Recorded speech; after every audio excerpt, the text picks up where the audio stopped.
ఓం శ్రీ సాయిరామ్. శ్రీమద్ భాగవతము 13వ అధ్యాయంలోని 31వ శ్లోకం గురించి ఈరోజున తెలుసుకోబోతున్నాం. సాయిరామ్. భగవానుడు గత శ్లోకములో ఇలా తెలియజేశారు.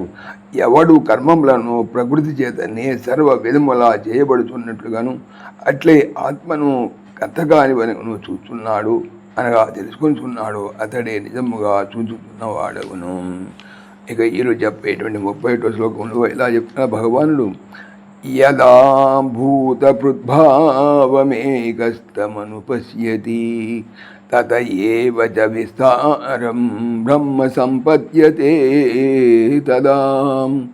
యదా ఎప్పుడు భూతపృద్భావం భూత పృథగ్భావం ప్రాణికోట్ల యొక్క వేరుగా ఉండుటను అనగా పలు విభేదములతో కూడినటువంటి ప్రపంచమును ఏకస్థం ఒక్కదాని యందు అనగా ఆత్మయందు ఉన్నదానిగా చ మరియు తతః ఏవ దాని నుండి ఏవ అనగా దాని నుండి విస్తారం విస్తరించుతున్న దానిగను అనుపశ్యతి చూచుతున్నాడో తదా అప్పుడు సహా అతడు బ్రహ్మమును సంపద్యతే పొందుతున్నాడు లేక బ్రహ్మముగానే అవుతున్నాడు.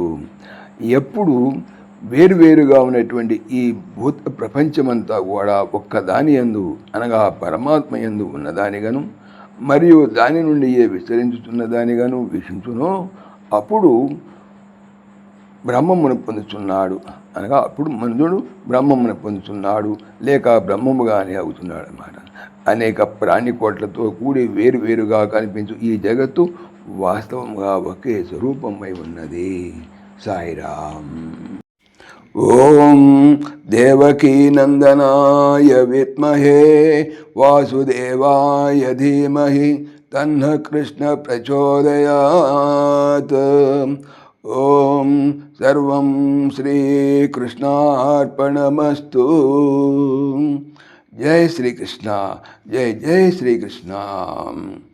ఆత్మీయులకు మనవి, ఈ ఛానల్తో పాటుగా అనంత మహిమల శ్రీ సత్యసాయి అనే ఛానల్ మరియు భక్తి పరిమళ టీకా భాగవతం అనే భాగవత ఛానల్ను స్వామి నా చేత చేయించుతున్నారని మనవి చేస్తున్నాను. వీటికి సంబంధించిన లింక్స్ డిస్క్రిప్షన్లో చూడవచ్చు. జై శ్రీకృష్ణ.